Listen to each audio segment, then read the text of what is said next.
next item on our agenda. This is the final item on our agenda for this afternoon.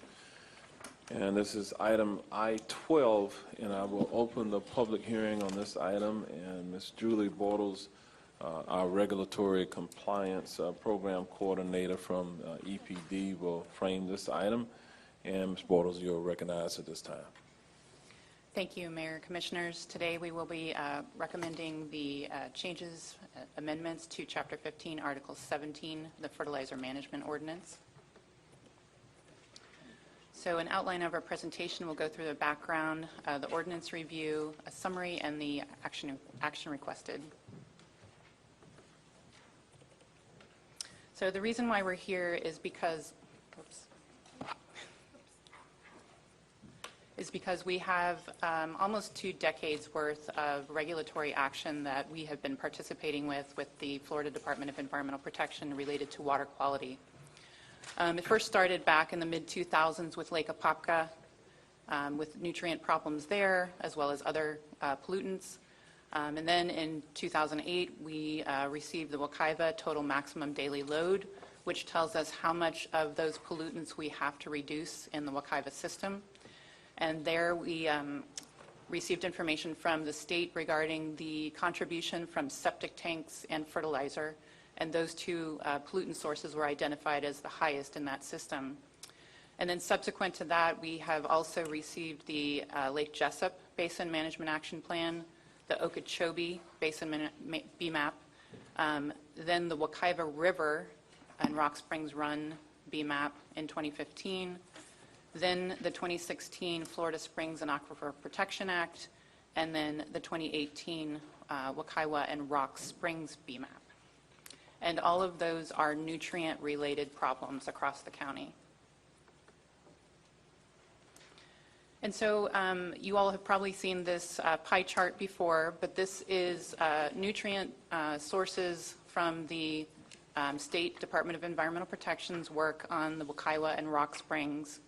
And so they identified that septic tanks and urban fertilizer were the 2 highest sources in that system. And we're not just looking at fertilizer, we are also looking at many of the other sources. There are quite a few efforts going on right now with septic tanks. There are retrofits that have started in the Wekiva area. We have a task force that will be coming before you shortly to talk about septic tanks across the county. Our office is participating in a vulnerability study to look at where areas in the county are vulnerable to conventional septic systems and the pollutants associated with them. And we also have a septic tank incentive program where we're helping to look at areas that could upgrade their septic tanks. In addition to that, we also have a water quality capital improvements program where we look at stormwater runoff and best management practices where we can improve runoff. And also I think you heard earlier today, our internal sustainability operations plan. We are also looking at improving county facilities. And then also our Green Place program, purchasing and preserving lands can also help with that nutrient load.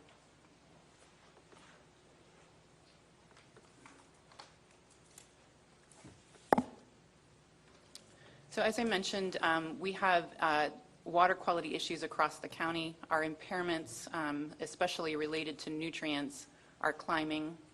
Majority of our impairments across the county are nutrient related. And as I mentioned, those basin management actions plans, of which we are stakeholders and are required to do projects to mitigate that pollution, those are all nutrient related. The cost per pound for removal is extremely variable depending on the watershed that we're in. Not every BMP can be put in every watershed in every impaired basin. Things like street sweeping are the most cost effective, but they don't always get to all of the pollutants that we need to remove, and sometimes those larger BMPs that we have to put in the ground are very expensive. We're also limited by land availability if we have to build large retention ponds or large facilities.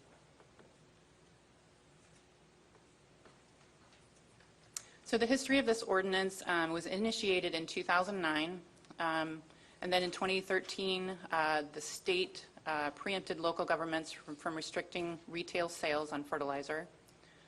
The state model ordinance was updated in 2015, which required us to update our ordinance.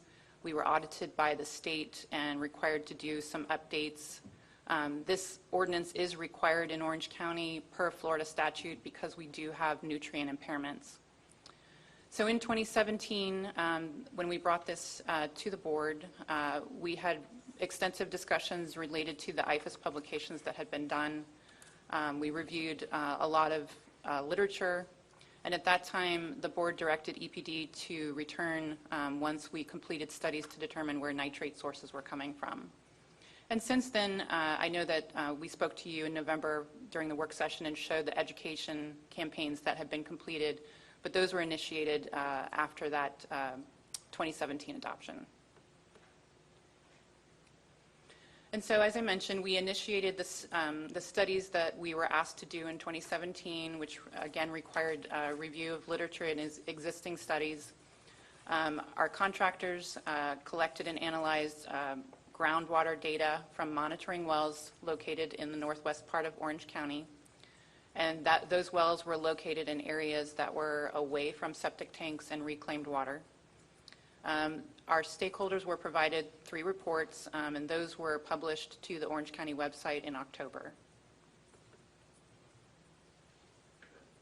So the studies were completed in last year, 2021, and the results from those studies showed that nitrate concentrations in the groundwater were above the 0.286 milligram per liter total maximum daily load for the Wekiva River system.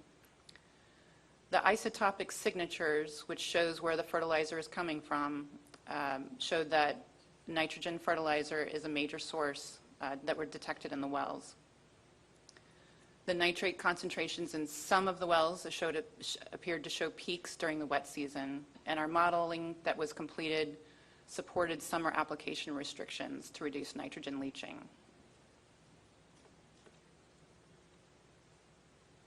So as we mentioned in November, there were extensive education efforts that were completed, both specifically in the Wekiva area and countywide. And those efforts are going to continue, and we're hoping to increase the reach of the education that we have in the county. And those key calls to action will still include skipping the nitrogen and phosphorus fertilizer in the summer, don't fertilize before a storm, use the 65% slow release nitrogen fertilizer, and avoid fertilizer containing phosphorus unless a soil test shows a deficiency. And then also keeping that fertilizer off impervious surfaces as well as vegetative debris. So this is a timeline summary of the efforts that we've gone through in the last 6 months.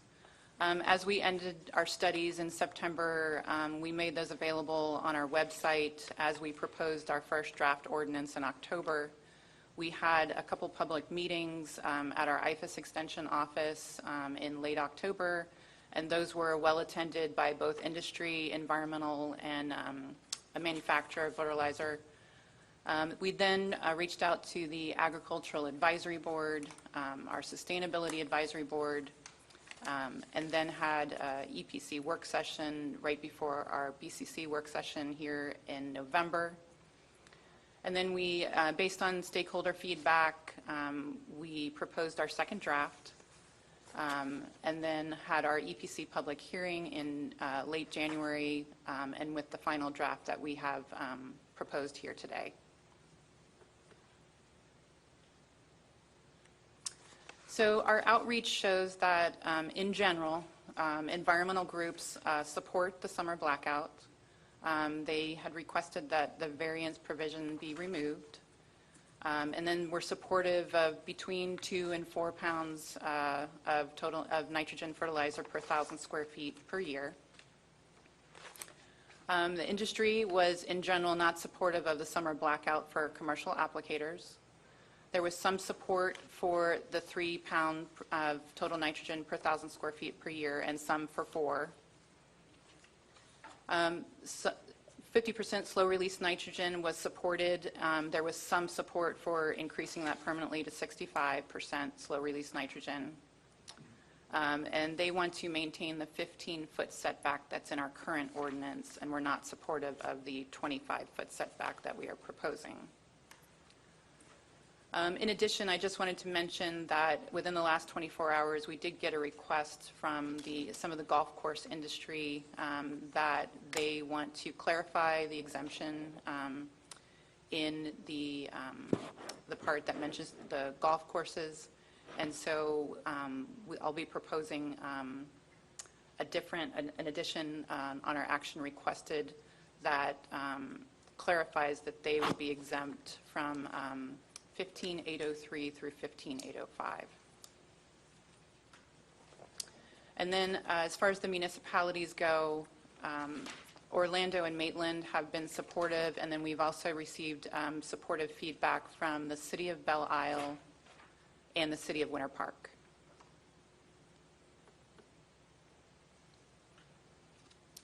And so as I mentioned, we went before the Environmental Protection Commission as a workshop in November, and then a public hearing on January 26th.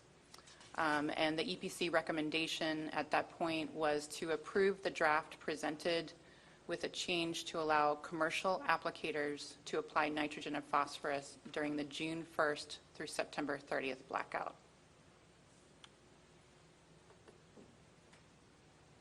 And so now I'll go through the ordinance review.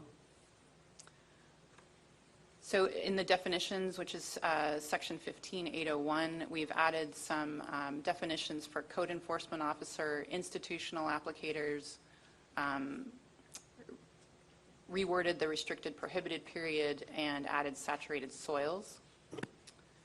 And then in 802B for retail signage, we changed the language to say that stores must post signage provided by the county at the point of distribution, just to make sure that they weren't hidden away from the consumers. And so for the summer blackout period, which is in 15-803B, we are proposing to remove the training language so that it is a full summer ban on nitrogen and phosphorus fertilizer from June 1st to September 30th. And then as in 15803C for seeding and sodding, we are proposing that no fertilizer be applied for the first 30 days. And then for the nitrogen application in 15-804C, we are proposing to have the language say that 65% slow-release nitrogen is required not to exceed the 3 pounds per 1,000 square feet per year. And then for reclaimed water, we are proposing that the language state that users must reduce rates proportional, fertilizer rates proportional to the amount of nutrients in their reclaimed water. And we are still working with utilities to create a user-friendly way for residents, applicators to determine that rate. And then setback from surface waters in 15805A, we are proposing to increase that setback from 15 to 25 feet. For the exemptions, 15-808, we are including grazing lands, scientific research lands, and then golf courses must follow BMP certification and submit proof to our office annually. And then in the training, 15-809, we're clarifying the language that's for all applicators, and we're adding the institutional applicator requirements to take the GIBMP course. For the variances, 15-811, we strengthened the language there that the applicants must demonstrate no degradation in receiving waters, and especially those waters that are impaired. There's a a review process that includes the Board of County Commission in that process. And then in the enforcement, section 15-812, that has been updated to follow the Chapter 11 procedures. I think there was some confusion amongst some stakeholders that saw the strike-through language and thought that there was no enforcement, but there is. We're trying to streamline that by using Chapter 11 procedures.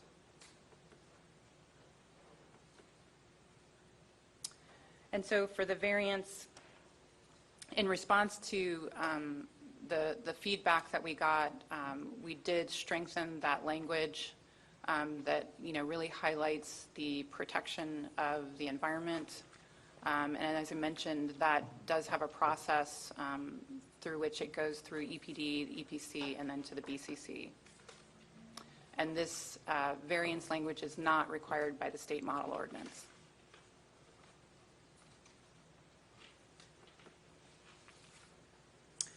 And on the enforcement, the provision, as I mentioned, still exists. It includes penalties. We have, in 2017, we did not have the Chapter 11 procedures available, and instead had what is in there existing, the fines and penalties that are listed actually in the ordinance. But now that we have Chapter 11, Chapter 15 follow those guidelines.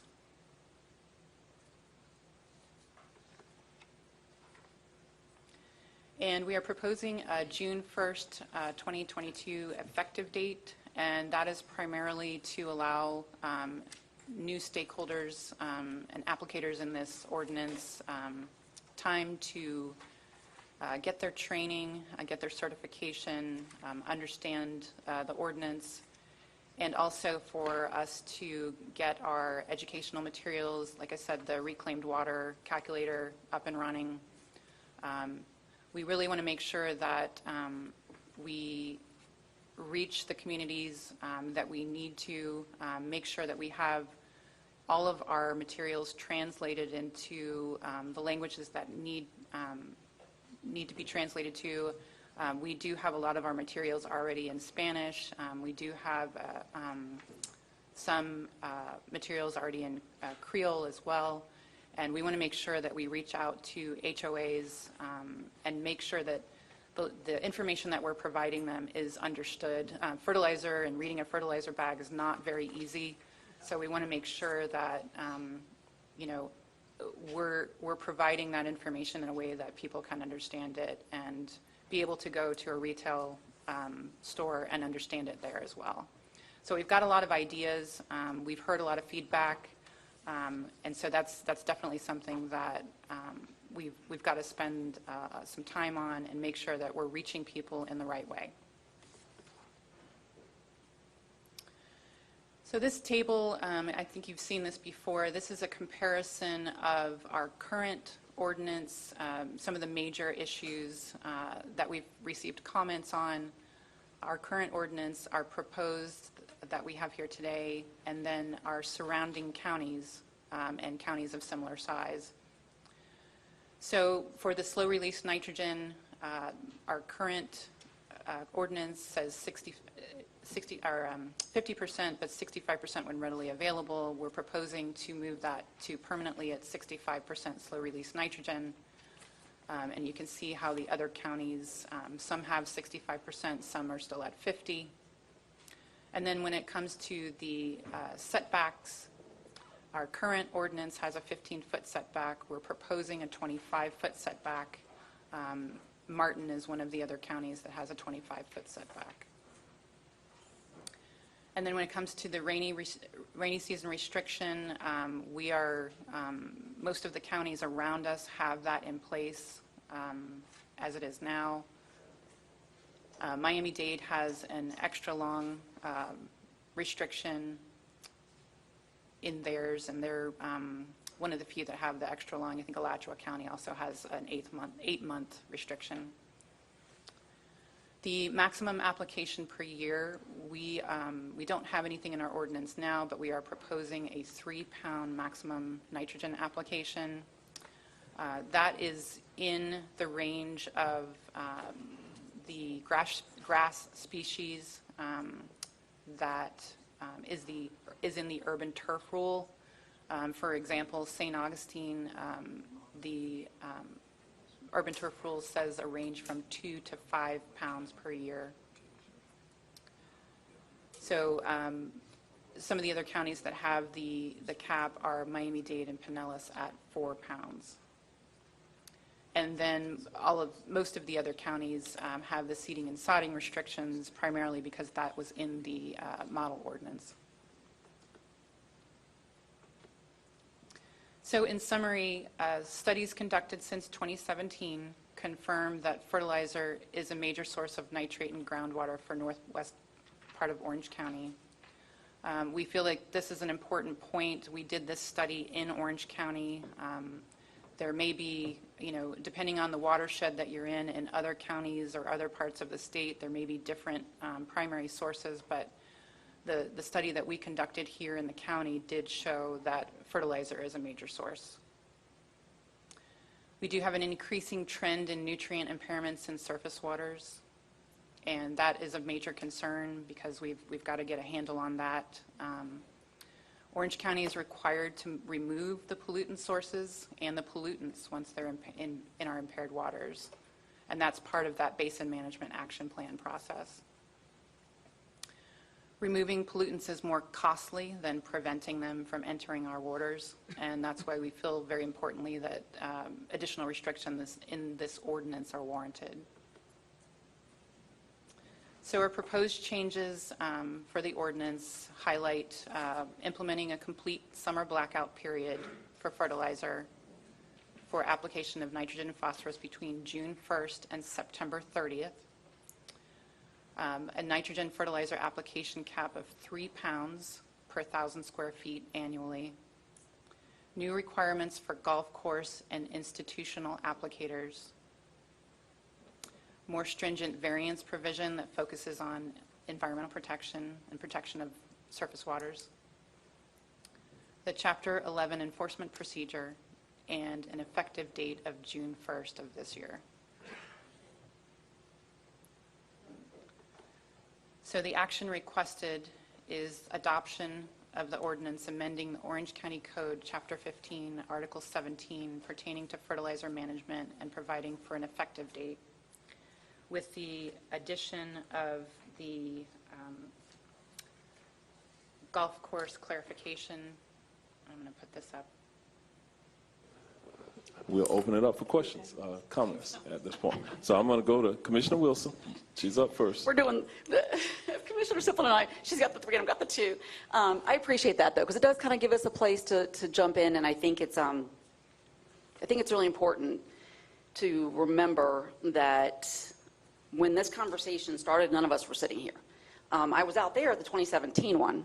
But what I loved about the entire thing at that time, even though I was really frustrated about it because I didn't feel like it was enough, was that the EPD, and thank you for this, said, let's make sure we're investing in the study, let's get some scientific information back here, and then we can frame policy based on that scientific information. And they did it. They did it. We spent, the money and the time, and what they brought back was very conclusive and straightforward about the problem being fertilizer. Don't get me wrong. We know septic's a problem, but we're spending $60,000 a pop to fix that one, right? We know that sometimes a lift station is the problem. We have to address that. That doesn't mean we ignore it. You don't just slice off part of the pie, right? So the pie graphs that I know everyone likes to debate, but the reality of it is that as policymakers, we invested in data and research and the study that came back to us that really was the basis for this update. And I'm just really grateful that they stayed the course and that we have everything here based on that science. I think looking at enforcement issues, that the most clear way to make sure that we are enforcing what we know is keeping pollution out of our waterways is to have a strict summertime ban, because we don't have an enforcement arm that can go around and do sampling. And listen, the certification they've had so far, and there is a certification out there, it doesn't have any meaning to it. There's no meaning to it, and there's I feel like the DIYers are getting the blame here, but what we've learned, the more research we do about the way that the applications are done commercially, is that they're over-applied because then it attracts pests. And you know what else, what other service they have? Pest control. And now we're getting 2 visits from a commercial applicator, one's for pest control because we've oversupplied a nutrient.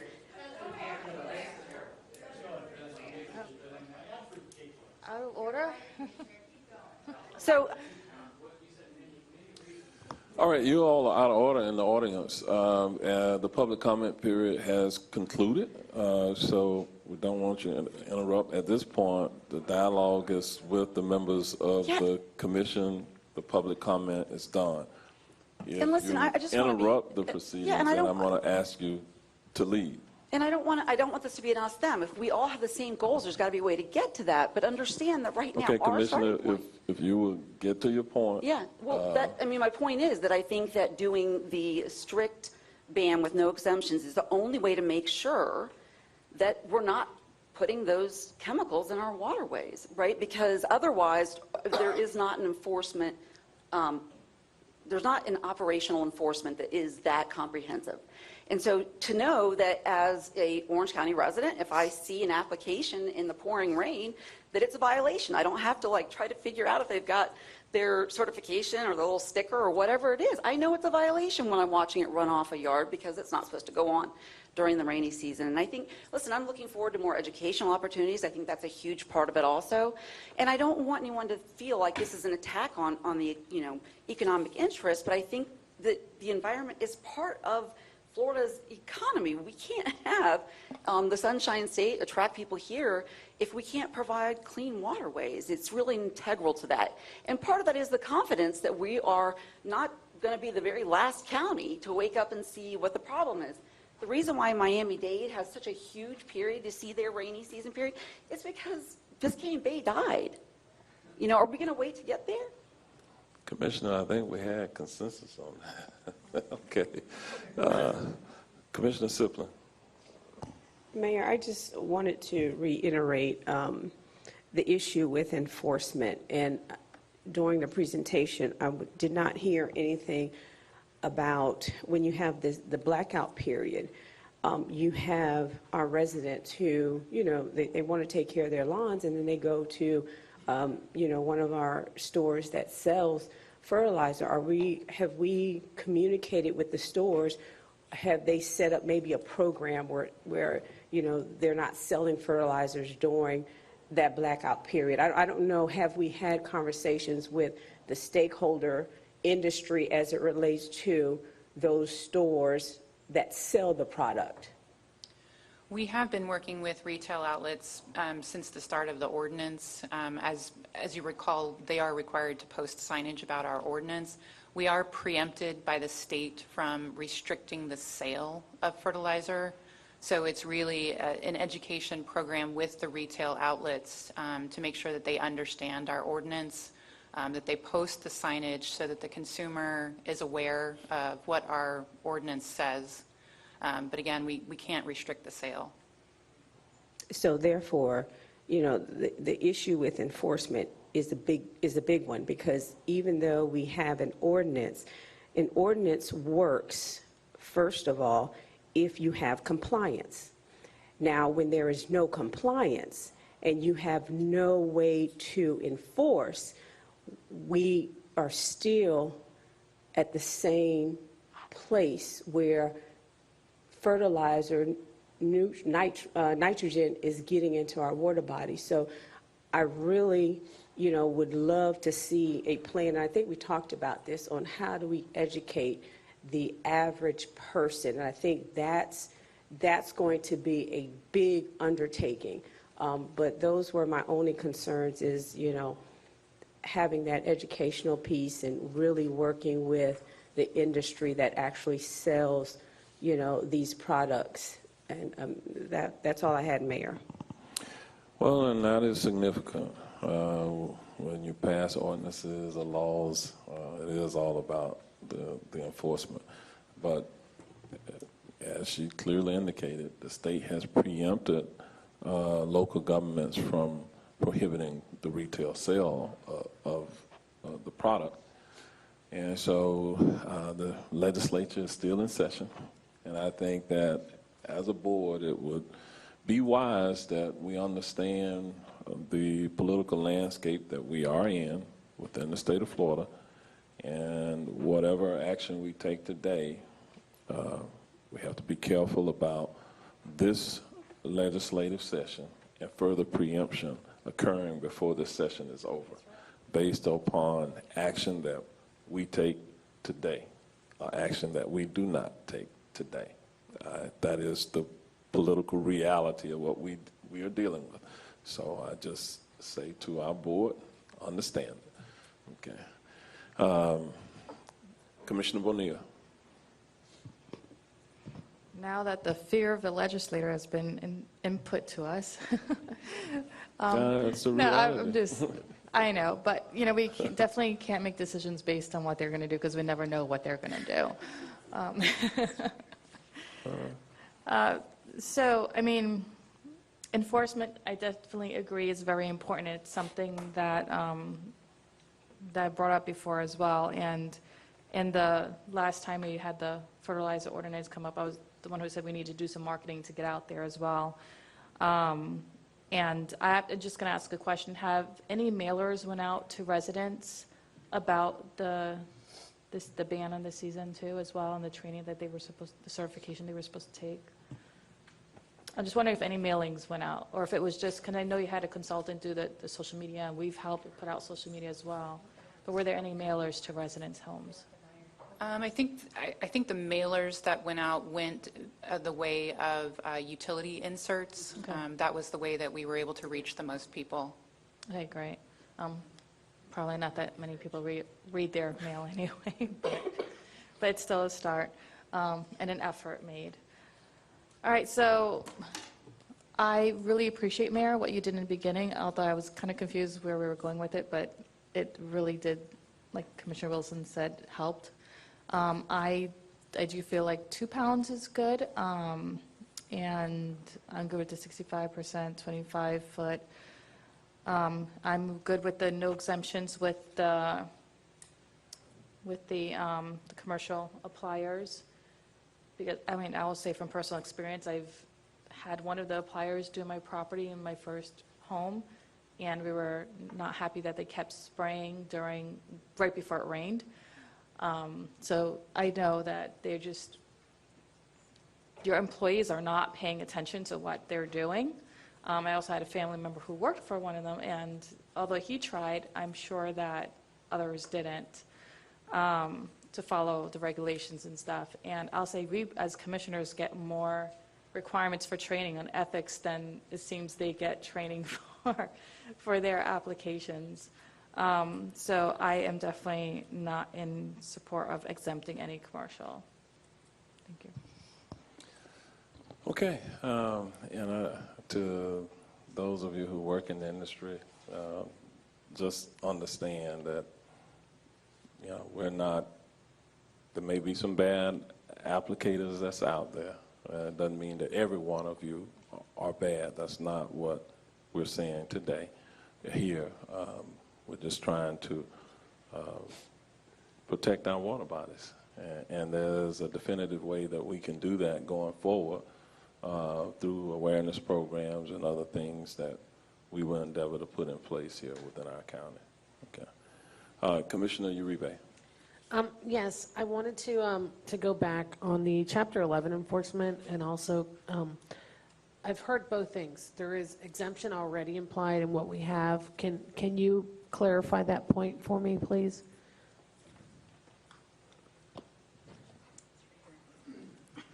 When you say, Georgiana Holmes from the County Attorney's Office, when you say exemption in Chapter 11, I'm not sure I understand your question. So we discussed the exemptions that were already included, which was the 15803 to 15805. Okay, so that's different than Chapter 11, so I'll answer the question, but I want to make sure that I answer your question. Yes. So, and it also may address the question that Commissioner Wilson asked. So when we looked at revising our ordinance, we took a look at the existing exemption that was in there for golf courses and measured that up against the Florida Department of Environmental Protection Best Management Practices. I'm going to call it the BMP guidance. And we wanted to make sure that we weren't requiring anything that's conflicting with the BMP. but we wanted to bolster the things. So proper management of keeping fertilizer off impervious surfaces, vegetative clippings, anything that we felt like our ordinance could bolster the BMP and not conflict. That was the lens that we looked at. And so the feedback that we've heard in the last days is that the narrow exemption of 15804 potentially could create some conflict in interpretation with also 803 and 805. So let me tell you what those things are. 803 is the timing of the application of the fertilizer. There is language in the BMPs that requires them not to be able to apply to saturated soils and rainy seasons. There's no summer ban, though. So we had narrowed it and made it exempt, golf courses exempt from 804. And what we're proposing now is to include 803, 804, and 805 for the potential conflict that those create, that's been raised, that those may create with the BMPs, and it's also for setback distances. We looked at most of the water features on golf courses are either permanent stormwater ponds, but there's some setback distances that are required in the BMP. So in order to avoid conflicting with FDEP, we've taken that narrow lens still and suggested that the compromise is to exempt them from 803, 804, and 805. But they still will be required to follow the rest of the ordinance. Okay. Oh, and just one more thing. The suggestion from them was to have it be a complete ban. So instead of it being limited to 804, it should be this article. They're exempt from the entire article. And so in consultation with staff, this is our proposed language. Okay. And on a 482 license exemption, can you run us through who, is that just a commercial supplier? Because we heard a comment about employees. So if I'm not going to put names, I'm a major supplier that goes out and does this. And so does this exemption of a license go on to the people who work for me or the license holder himself? Can you explain that a little for me too? So it's been referenced as a 482 license. It's the same license they're required to hold on their person during application and also submit copies of to EPD. So that would be the workers themselves too? It's the limited, it's called an urban landscape commercial fertilizer certification. And so it's to the individual. And so the proposal is to exempt those from the summer ban. All right. And one last thing, can you run us through a Chapter 11 enforcement? Because I think the big thing we hear here is, what is allowed at the state. We can't stop them from selling. So tell us what the Chapter 11 enforcement would actually allow us to do as a county. Chapter 11 is our code enforcement and special magistrate process. So it follows the steps of inspectors, code inspectors authorized under the county, go out, see a violation, initiate contact with whoever is the alleged violator. There's a requirement that that be put into writing. There's an opportunity for a time period to come into compliance. And then there's also, that's where the due process for anybody who wants to challenge that can be taken to special magistrate. So that procedure is already kind of in place through Chapter 11. And so any enforcement that we did would follow that procedure. It does provide for penalties. It does provide for multi-day penalties. But to the issue that's constantly raised with the fertilizer ordinance, we would carry the burden of establishing that the violation actually occurred, and it would be specific to the applicator. Okay, and that's the key thing is we carry the burden of that because, so let's just say a neighbor says, well, I saw someone fertilizing their yard. That's not enough. I mean, we'd have to see the violation. We always carry the evidentiary burden of proving our violations have occurred. So we get complaint inspections that are also that serve as the catalyst for an inspector to go out and then document the violation, and then follow the process of taking contested violations to special magistrate. So a complaint could serve as the catalyst for an investigation, but ultimately the code inspector would need to make a determination that they felt like they had a case to move forward. Or compliance assistance sometimes can be a reach out to an individual. I don't want to speak for, I happen to help them sometimes with their enforcement cases, so maybe I know a little bit more than I should. Okay. All right. Thank you for the updated information. Commissioner Gomez-Cadero.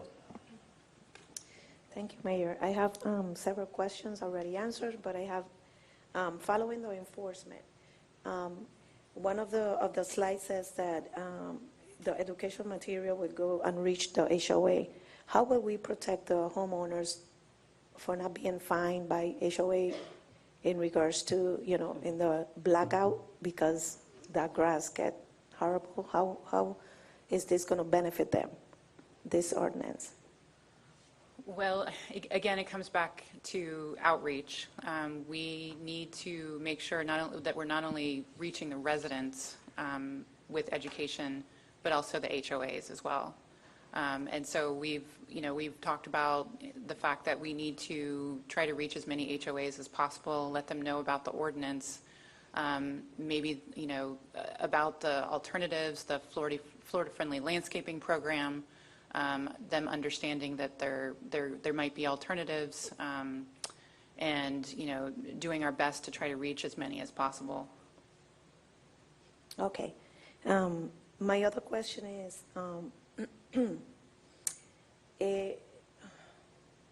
the 3 pounds, that's 3 pounds approved for a year, if it's approved?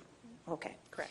So how do we enforce that there's actually 3 pounds that are being used instead of 4 or whatever the person that is applying or spraying, is spraying?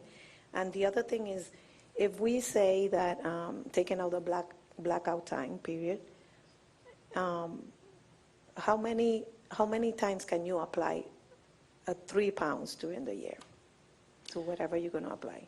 So for the application, we do have a requirement that you cannot exceed a 1 pound application rate for nitrogen fertilizer. So it would be 1 pound, up to 1 pound per application, with no more than 3 pounds per year. So that would be, if someone applied up to 1 pound or 1 pound of nitrogen, they could apply 3 times a year. Okay. Okay, thank you. Commissioner Moore. I'm still a bit confused about the enforcement.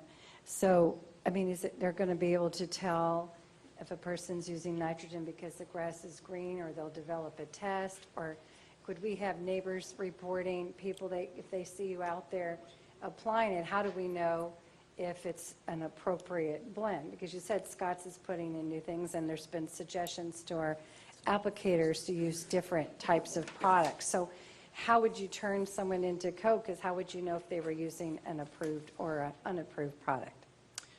Well, it's going to be very difficult. We rely on not only residents to inform us on things like that, so either through the 311 app or through, from staff identifying and potentially reaching out to landscapers that they might see if we have a summer restricted period, to try to determine if at the time, what they're applying, what they have on their truck, if they're applying something different other than nitrogen and phosphorus fertilizer. If it's unable to determine at that time, or that person has already left the area, it's going to be very difficult for us to follow up on that. Yeah, so I don't think there's going to be much enforcement. Just to speak on the side of the applicators, obviously they're going to be able to be stopped because they have the license, but the other ones are not. And so you can sort of see why there's angst in this room, because we aren't going to have the ability to apply this fairly, because we don't have a mechanism for the homeowners, and part of that is the legislature. So I wanted to ask you, you see us following up with a study after to see if do we have something in place so we can monitor if this is working? And do you have any plans to monitor the impact to these companies? Because I can also see, my grass isn't looking too good, and so I'm going to blame them, and maybe I fire them. And then I turn out and I can go buy anything I want, at Lowe's and Home Depot and put it on, and you can't do anything to me.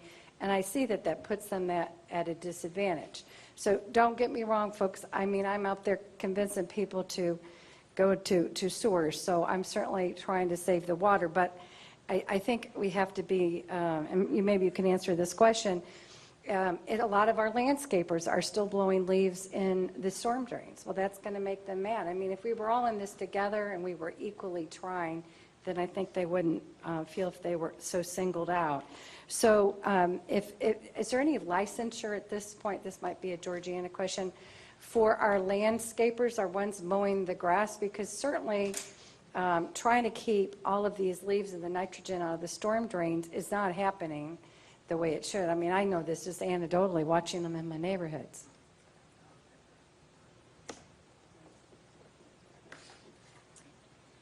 Yeah, unfortunately, I don't know whether or not the license that we're here for that is relevant to this one is the certified fertilizer applicator, whether or not there's also one for landscapers.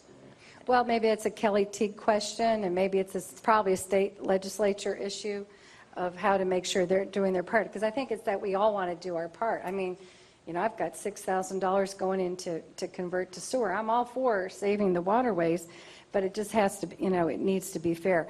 So I would just like to see you come back and put a little more meat on the bone in terms of, it's not so much the HOA presidents, it's the management companies. And if we don't really have a way to tell if they're putting the right product down in the summer, then it certainly requires a whole lot of ongoing education from your department. And I'd like to see some really robust conversations with these property management companies, because they're expected to be the expert. The citizens, are coming in and a lot of times, providing the impetus to do it, but they're not always the experts. And this is a very, very complicated issue. And I know everyone in this room, we're all trying to do our best, but it's difficult. And there's not a magic bullet to get this done. So would there be a possibility maybe that would go through our economic development people? I just want to know in a year. I don't want to see these guys being hurt. I hope they can use alternative products. And I don't want, because we don't have a fair playing field between the applicators and, Susie do-it-yourselfer. And so that's my concern, that we continue, if we're going to stay this path, that we look at the data to see if this is working and continue to work on that other side and not just always lay it on the applicators. Right. Well, we have no plans to stop monitoring, since we are required to mitigate the pollution and watch, improve the springs. We do have wells that will still continue to be monitored in that area. We do have to monitor our progress in that front. In addition, we've got other studies going on in other parts of the county where we have started to look at adding the isotopic analysis where we have the ability to do so. So we're trying to expand that and look across the county. So you'll come back and we can see if this is working. All right, thank you. Okay. Commissioner Wilson. Yeah, it's a shame that, I know we had to do these in work sessions, and, there was a work session. I wish Dr. Katz was here, because I think, because it's been a little while. Is Dr. Katz here? Dr. Katz, will you come up? Because I do remember, and I think it's a very valid question about what happens, if people are concerned, are we going to know who the culprit is by their green grass? And I remember from Dr. Katz's presentation that the part of the problem is that it's not going into the soil. It's literally running off the soil. So looking at a quality turf in the rainy season and seeing one that's got, I don't know, some different kinds of look to it may not be the best way to figure this out. But if you could elaborate, I remember the issues, overall issues with what even the purpose is of that kind of application during rain. Right. Well, we do see nitrate in these groundwater wells that were installed by FDEP St. John's in locations where there's no reclaimed water use and there is no septic systems, right, around sanitary sewers. So the nitrate concentrations in those wells have been sustained over a period of time. In addition, when we did the isotopic fingerprinting, we looked at the ratios of the isotopes. It suggested that the nitrate we're seeing is coming from fertilizer. And as I said previously, if you look at some of the wells in the rainy season, you do see increases in nitrate concentrations. It's not across the board. There's a lot of variation, but we do see it there. When we did our literature research, including papers that were given to us by stakeholders, there is situations where in these controlled studies, they measure a height of leachate in a cup that they collected, or they report the concentrations. And one paper of nitrate, and in one paper that we reviewed, it looks like in 2006 up in Marion County, they had about 38 inches of rain or so, and the concentrations of nitrate were less. In 2007, however, the concentrations jumped up by an order of magnitude for established St. Augustine grass. And I was curious about that. I looked at the rainfall, and it was about 54 inches of rainfall that year, which is similar to what we see here. Now, looking at that, it would seem to suggest if we have fertilizer there under controlled, highly controlled situations in this study, that the rainfall comes up, we see an increase in leachate, nitrate leachate in that ground, then we should see the same thing in our neighborhoods, in our communities, in our lawns. So I think we stand by what the reports suggested, and we also recommended, and I think we also stand by that 3-pound application cap. And hopefully I answered your question. Yeah, thank you very much. So, Doctor, while you're there, Yes, sir. so what's the alternative to fertilizer? You know, Changing the way our landscape looks? that's a personal decision, to tell you the truth, because some people will feel okay if they just have a lawn full of bahia. Others need to have that manicured lawn. You know, that's their aesthetic, that's what they want. We're not involved in telling people what to do. We just looked at this data, and we're making recommendations for you guys to come back to us. So there's no Sorry? good alternative? Is that what you're saying? Well, I'm saying there's a lot of probably alternatives out there, and we've heard from, I think one of the stakeholders meetings talked about during the summer they applied micronutrients, I think iron and calcium, things like that. There were non-phosphorus, non-nitrogen. I think that stuff will be available. I think in discussion with one of our stakeholders, Scott's, they have formulations that are available. Possibly those are also available to our commercial applicators.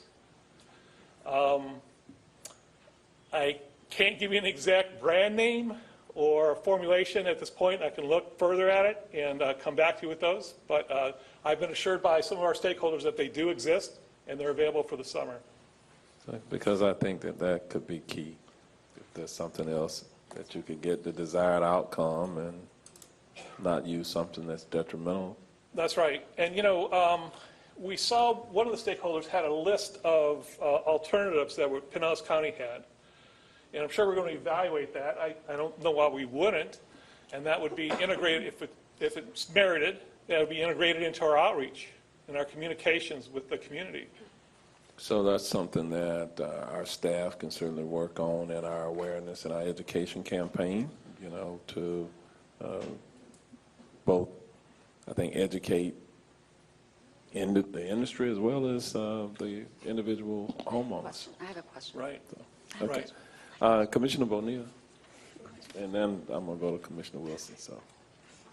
I'm really glad you asked that question, because there was something when someone was commenting, and it was one of the commercial appliers, and he mentioned St. Augustine grass, and I was just thinking, well, if the developers didn't lay St. Augustine grass, then that would solve the majority of the problem. So I know for another, I guess, meeting or something, I don't know if that's something that we can do in another ordinance or something about what type of grasses. I don't know if we're allowed to, even if we're preempted or not from doing that. I do really think that we do have to look at some other ordinances and look at it more comprehensively as a county when we look at you know, landscape permits, et cetera, and driving some kind of change, you know, to how we're designing landscape so that we can avoid some of the aftermath. Yeah. Okay. Commissioner Wilson? This is a question, I mean, somebody made the comment earlier, and I thought it was actually really well put. You know, you don't know if you're driving from, you know, Orange County into Seminole County that you've driven into a county that has some better controls over the pollutions going into the water, and I know that isn't even sufficient. But the question I had is, these are also the same companies, so this doesn't require some big retrofit, if I'm understanding correctly, because some of the larger companies cover multi-jurisdictions, right? So if we are matching what our surrounding counties do, how would that be burdensome? I don't know. Can you go, let's bring Ms. Borders back up. If you can go back to the summary slide, let's see if we can't come to some conclusion today.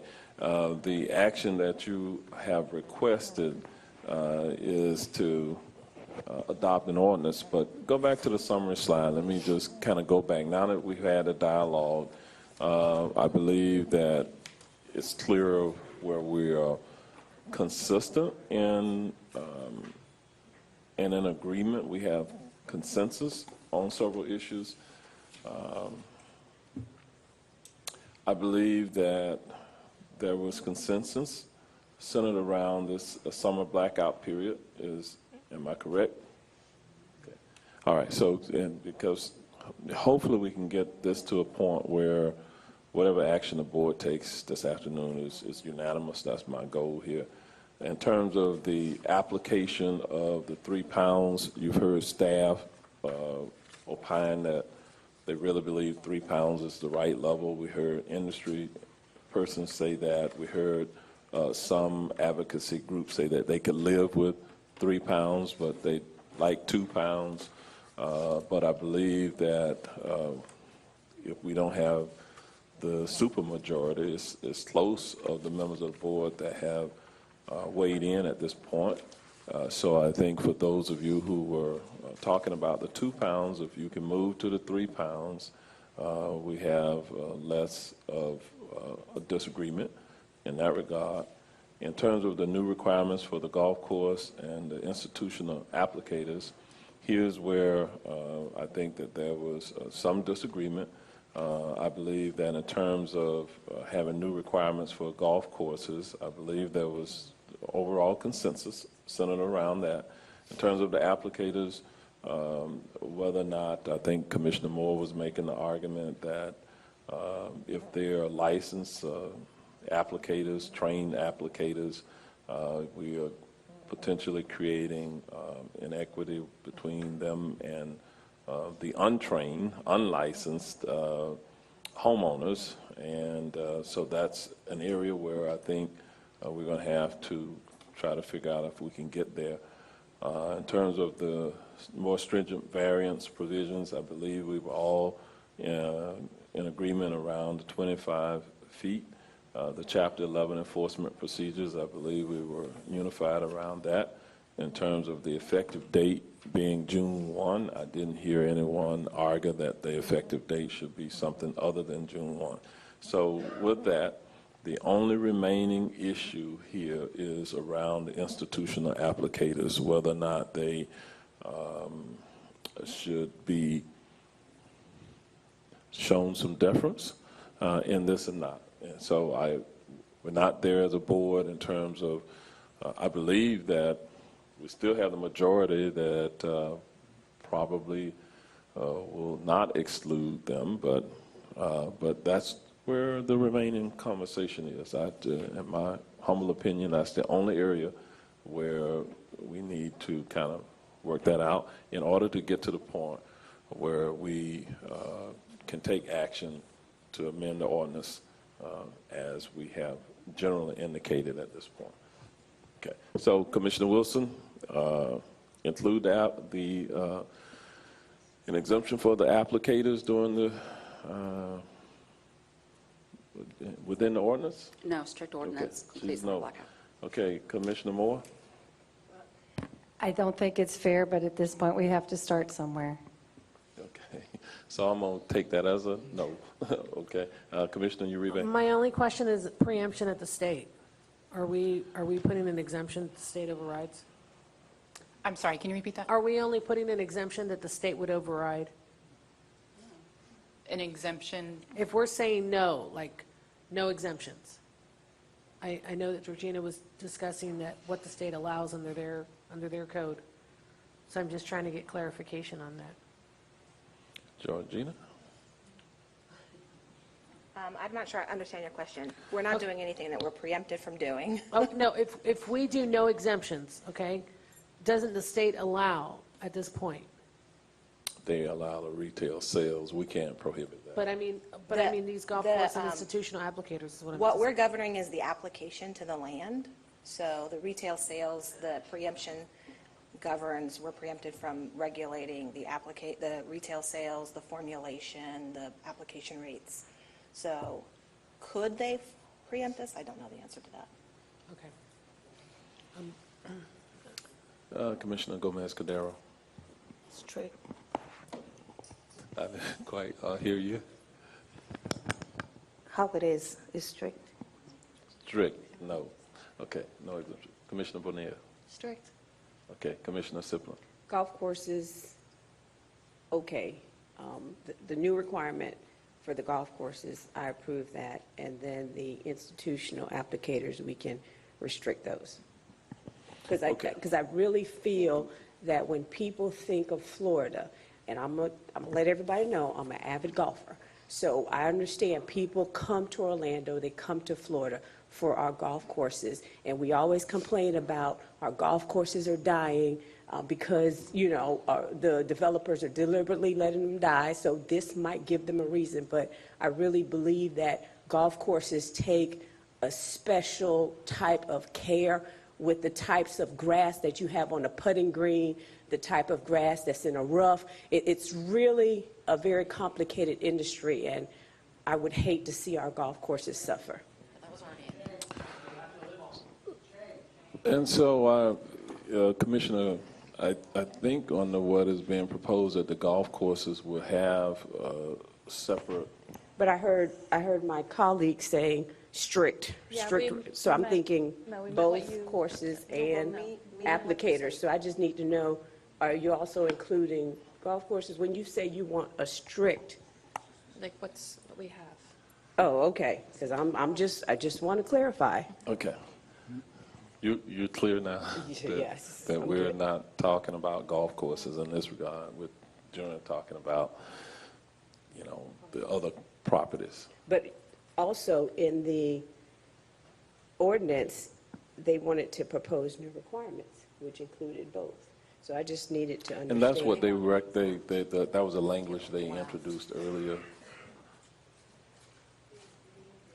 right, so it was clarifying the exemption for golf courses. What about the institutional applicators? So institutional applicators are different from the 482, which was discussed earlier. So institutional applicators are being added. Those are people that do not get paid to apply fertilizer. It's part of their job with their employer. So like people at apartment complexes, schools, things like that. So institutional applicators are people that apply fertilizer as part of their job and other duties. Okay. Okay. So I believe what I'm hearing at this point is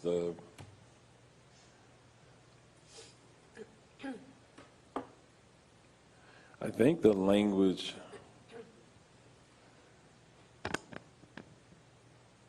is as proposed here in terms of the summary language. Does that meet all of what we just talked about? Right, so the big issues were whether or not you were going to include that exemption for the licensed 482, or what can be called the commercial applicators, or if you were going to approve implementation of a complete summer blackout. And then the total cap of the 3 pounds, and then approving the recommended changes for the Section 808 for the golf courses. and then the stringent variant provision and Chapter 11 enforcement, and then the effective date of June 1st. Those are the major changes. Okay. So I still think the whole issue is regarding the licensed applicators. Okay. And Mayor, Joel? maybe I could just jump in here, and Georgiana or Julie can chime in, but in terms of just the different issues you walked through at the outset, the requirement for at least 65% slow-release nitrogen versus the 50%, that 65% is in the draft ordinance that's before you. That change is before you in the draft ordinance. The 25-foot fertilizer-free zone versus the 15 feet, that 25 feet is in the proposed ordinance that's in front of you. And then the 3 pounds of nitrogen per 1,000 square feet per year, that particular number is also in the draft ordinance that's before you versus the 2, the 4, the 5.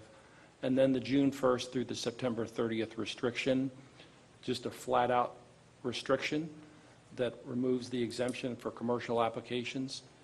That also is in the draft ordinance that's before you, that we're proposing removing that exemption. And then some of the others as well are in there, the Chapter 11, et cetera.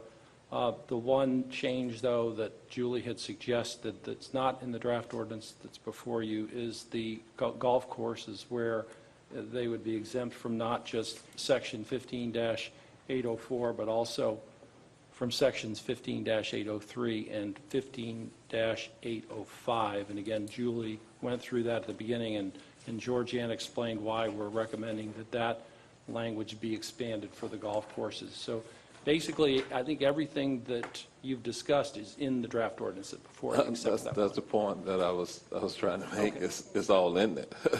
Yeah, it seems like it's all. And so with that, given all of the dialogue today, that would be the motion for the recommended action. Are you making the motion, Mayor? I'd like to make a motion. Second, Right, Bonilla. I'm just clarifying if that's what Joel is, that's essentially what Joel is saying. That's kind of what I'm saying. It's basically all there. Yes. Julie, do you have the action slide?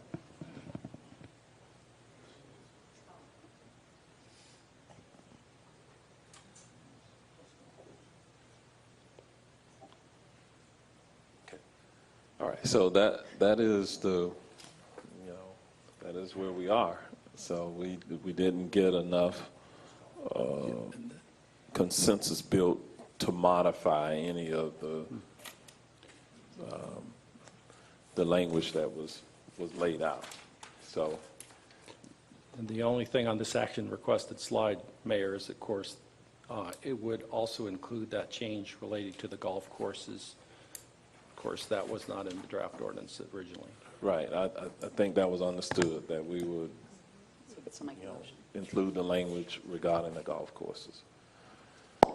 And so with that, is there a motion?